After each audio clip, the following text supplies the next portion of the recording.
Well, hey, we are in your store now, Primitive Times. Yes, you are. Welcome again. This is on the other side of our house. We live on one side, Primitive Times is on this side, and you are now in the keeping room.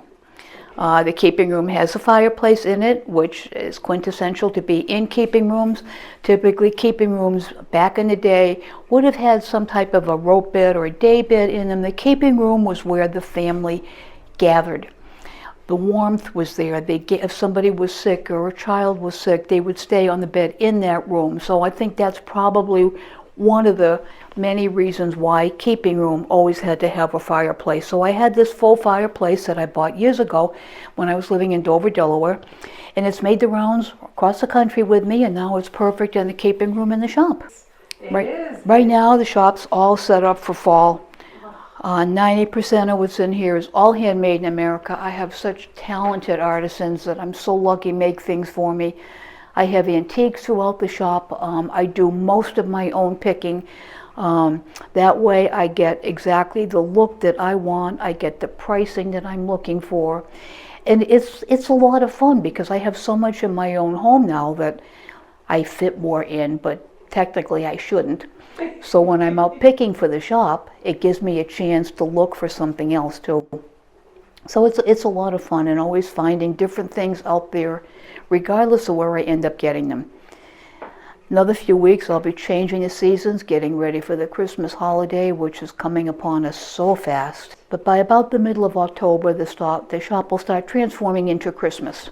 And then my Christmas Yuletide, New England Yuletide gathering is always Thanksgiving weekend. I set that date years ago. I don't know why, but the date works. We have a German family that's been coming here almost 26 years now, 3 generations. They meet here the morning after Thanksgiving. They go through the shop, they buy Christmas presents, they buy gifts for themselves, and then they all go off and do what they had planned to do for the rest of the day. A lot of mother and daughters come, husband and wives. It's one of those nice family weekends, because so many families I find over the years go home for Thanksgiving. They don't go home for Christmas. They stay home with the children, or they stay home because they don't have as much time off from work, or whatever the reason is. So they're all together for a long holiday weekend. And a lot of people don't like being out in the mall atmosphere with the hustle and bustle. So this gives them something different to go to. When people come here, I send them right across the street to Oakwood Farm Christmas Barn, which is a phenomenal Christmas shop. He's been there for about 36, 38 years.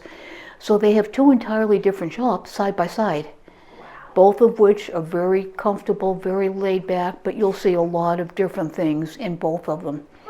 So it ends up fun weekends. And then the shop is open this year until December 17th, because the following weekend is Christmas Eve, and then we go into Christmas Day. And then I close for the winter.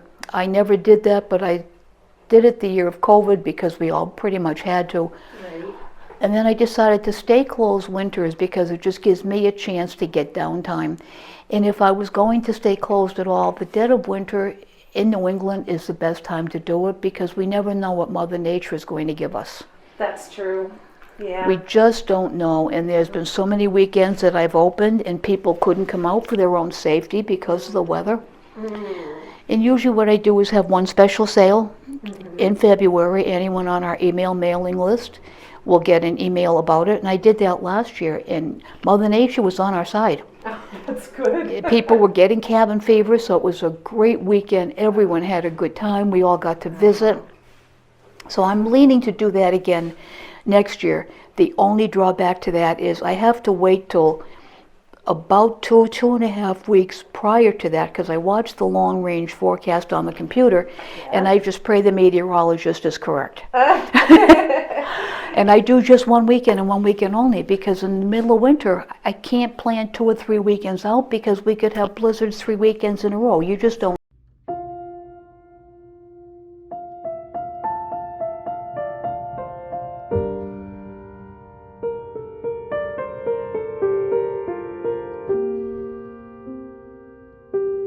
So I'm going to watch the weather, see if I can do that one weekend mid-February. So anybody on my email mailing list, watch the emails. Yep. Anyone that is interested, they can come into the area because I'm only 15 minutes outside of Sturbridge. Okay. So it's not far to get out here at all, and it's main roads all the way out here. Yeah. Feel free to call the shop. I check messages every day. I'll call you back. I'll let you know if there is anything going on. Or watch Facebook. Anyone that's friends with me on Facebook.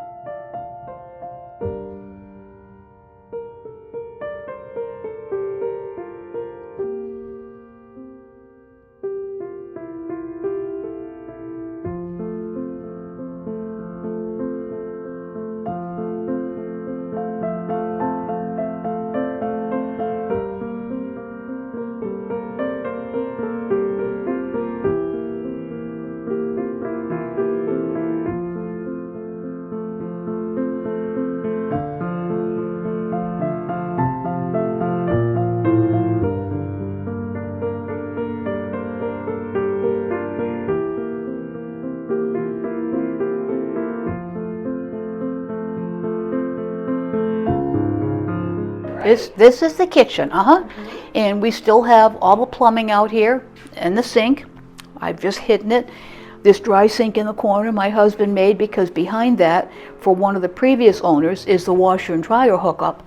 And when I first bought the house, I decided I was not going to mess with plumbing in an old home. Right. But when the shop originated 27 years ago, it was upstairs in what now is the tavern room and the bedroom. That was one big room. So when we closed for a year, my girlfriend and her husband built those 2 rooms upstairs. My husband and I redid down here, and he made that piece of furniture to hide the washer and dryer hookup. And it's perfect for decorative purposes for the shop. The piece above it was a piece that was built in, so that makes a nice piece. And I had the room repainted 2 years ago, and I was closed for the winter, and I love the color. It makes the room brighter. It makes it feel bigger. Everybody has fallen in love with this color. It's beautiful. And I'm this is, forgetting what it used to be. well, it was a sagey green before. Oh, And it was just okay. getting too dark, and it just needed a change. So I went with, this is California paint. It's from their historic line. And this is farmhouse ochre. And I didn't think I was gonna like it when it was first getting done. My girlfriend did the painting for me. And she said, let me do a wall and I'll do the woodwork. You'll see the 2 colors. Then I was liking it a little more. And then she said to me, before I come back in a couple of days to do more painting, do 1 wall of stenciling. So as soon as I did the stenciling, it popped. Wow. And all the stencils that I use in the shop and in my home are from MB Historic Design. They're all historically correct stencils, and I sell them in the shop also. So the rooms that I stenciled in the shop, I did them in all different stencils, so people get an idea of what the stencils that they can purchase could look like on their own wall.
And they're from historic buildings. They're from old taverns, and they're from old homes that over the years the owner of the company has gotten the permission to go in and copy the stencils, remake them, and sell them for a purchase.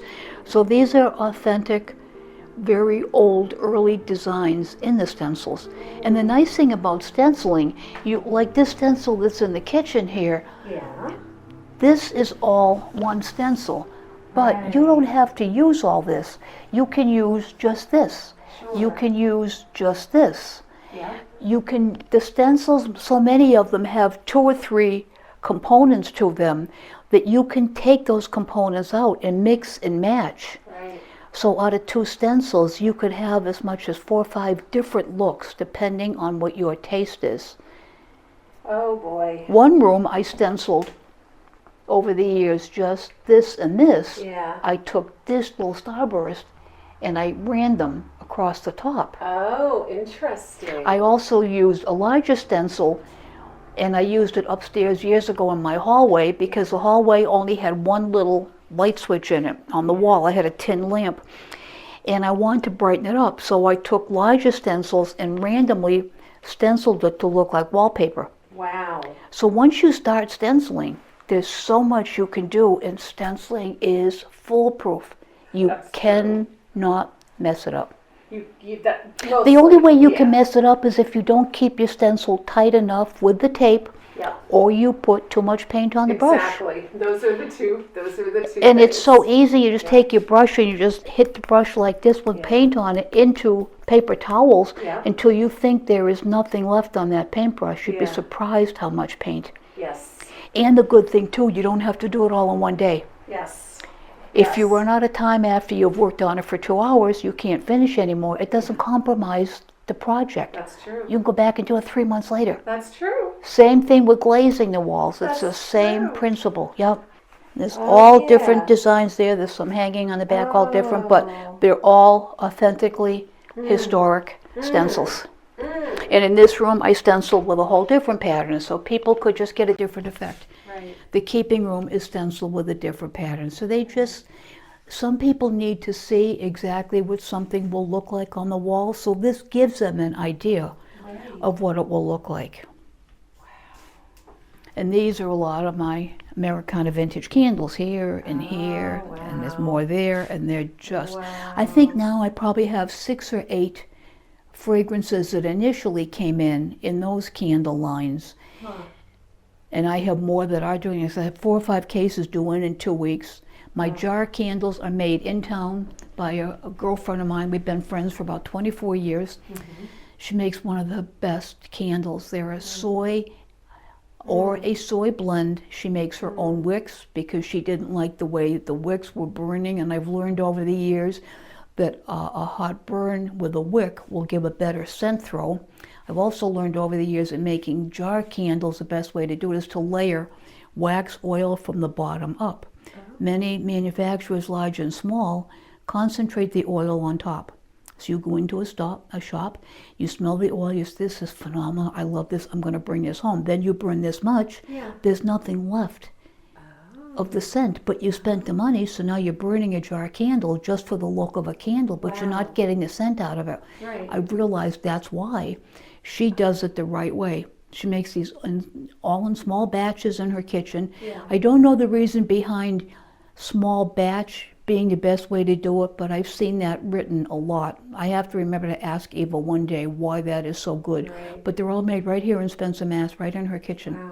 And I get them all from her, and her scents are phenomenal. And you'll get a clean burn, and there'll be this much left in the bottom of the jar. And I keep one at the counter to show customers, and I take the lid off, and they are amazed at the strong scent still in it. That's because she's taken the time and the extra money to layer it from the bottom up.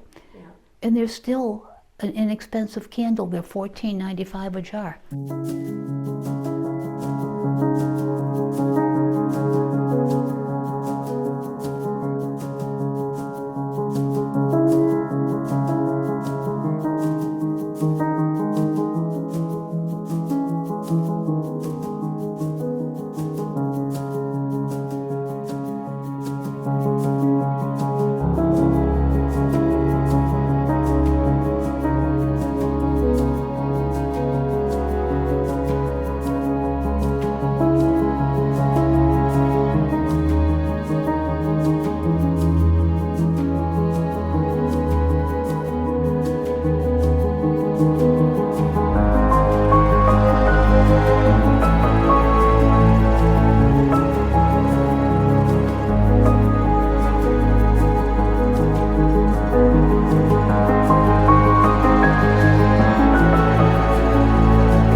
This is the Tavern room.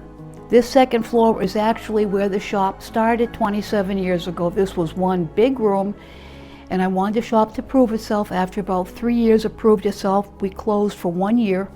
My best friend and her husband came over and physically built in the walls up here to make one big room, 2 individual rooms. They did time period doorways. They did pass-through window, which would have been in old homes, which was the way for the heat source to get from one room to the other. And they decided to build in I decided I wanted a tavern room to come into first. Where the cage bar is now was actually my counter when the shop was up here. And my husband and I went from tavern to tavern, and he would always forget to bring the tape measure with him. So his way of measuring the rungs when he built the cage bar here was with a dollar bill. And he went into taverns and he would take the dollar and just figure out the spacing between here and here. And he came back and he built this. So this, either it would stay down this way in taverns back in the day. If it stayed this way, it was a way for the bartender to be behind the bar, and when people had a little too much libation and got a little crazy and the bottles would fly, it kept him safe back here. Oh. So sometimes I leave this down, other times I will pull it up this way and keep it open just to give it a different look. But when my girlfriend and her husband built this room, behind the cage bar, they built in cupboards, they built in drawers for me for storage. Oh my. They built in a walk-in closet in this room, which was never here before, which for shop storage is amazing. They did all the chinking on the walls to replicate the actual chinking that was originally here. So it's just beautiful. And then on the back side of the tavern room, they built a bedroom. And the reason that Lynn said we're going to do a bedroom is because back in the day, taverns used to rent sleeping quarters. And the sleeping quarters were always right off the tavern. So she said a perfect spot to have the bedroom or the sleeping quarters. So that's why that is on the back side of the tavern. Right, and the stairway that you're looking at now actually walks upstairs. There is one room that a previous owner built 2.5 stories up, which is our master bedroom. It's set up like a little house on the prairie bedroom. That stairway walks up to that bedroom. There's also access from the main side of the house up to that bedroom.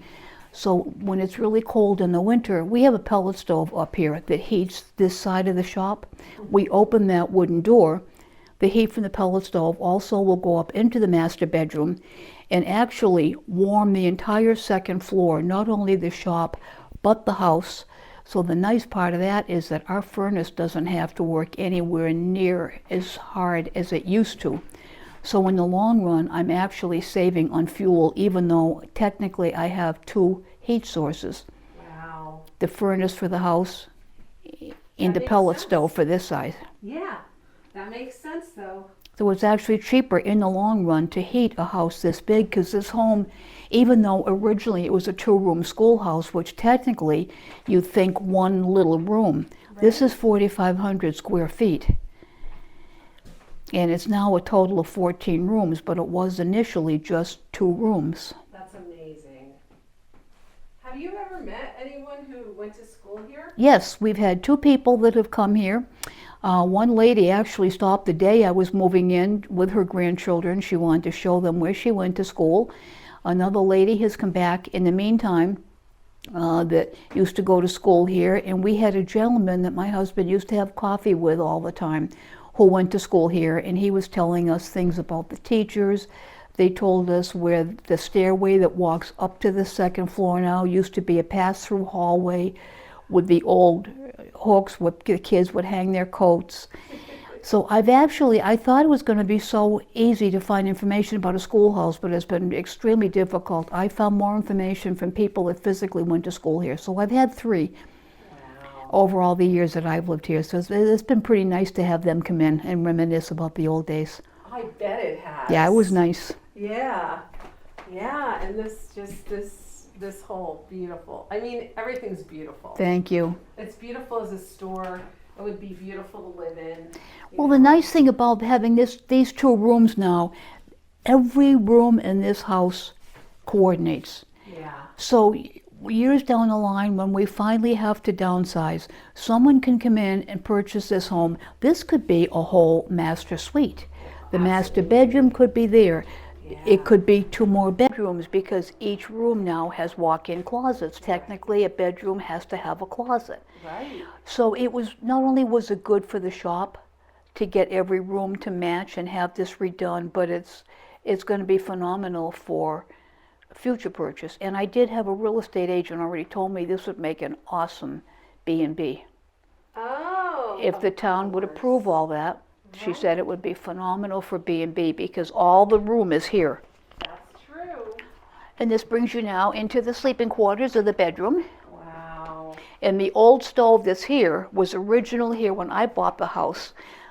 I actually used that the first 1 or 2 winters I was here off and on for the ambiance. Wow. Before I actually opened the shop. Wow. And that was where our pellet stove is now. Okay. And we decided not to get rid of it because it weighs tons. And my husband said, I'm not taking it downstairs on a dolly. And I said, well, I'm not taking it down on a dolly. He said, then we're going to move it into the next room. And we did. That looks very nice. And right here there. it stays. And when someone else buys this house somewhere down the line, I am definitely not taking it out of here. So it's going with the house.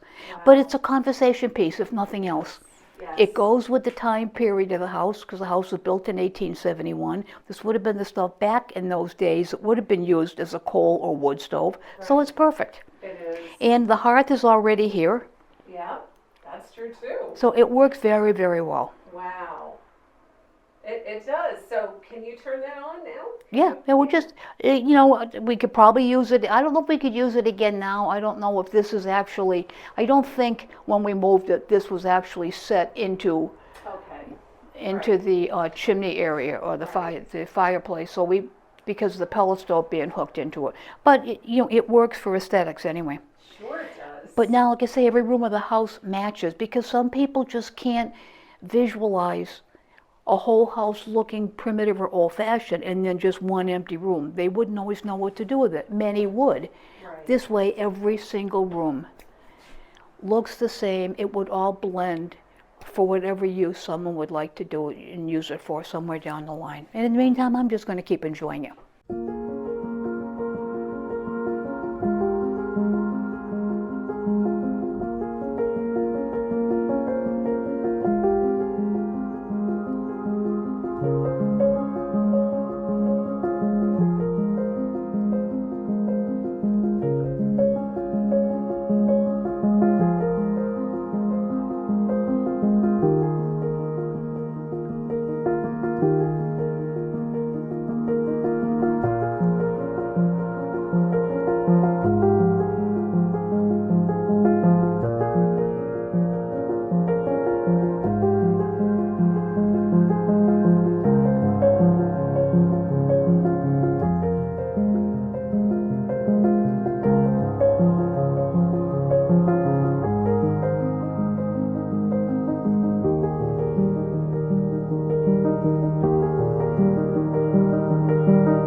Cool. That I had painted for me for the shop by an itinerant painter in Rhode Island by the name of Gladys Desmond. Okay. She has been painting for years. Yeah. She is very well known in her field and she does phenomenal work. I think some people have done it, from what I gather talking to them, just because of the Halloween season. Right. All of us, they decided to, oh, I'm going to get a book about witches, see what's going on. Right. And then some customers told me it was so interesting to them. The next thing they knew, they were getting more books. Yes. Just because, not because they believed in them, not because they said it was good or bad or otherwise, Yeah. they just had it was an interest thing Yes. for them. But that's actually what started it, was the Halloween season and them decorating in their home. Yeah. They Yeah. got this brainstorm, I want to get a book and what are witches about? I've got them in my living room. Yeah, my husband says I'm a witch today. Well, what does that mean? What does that mean?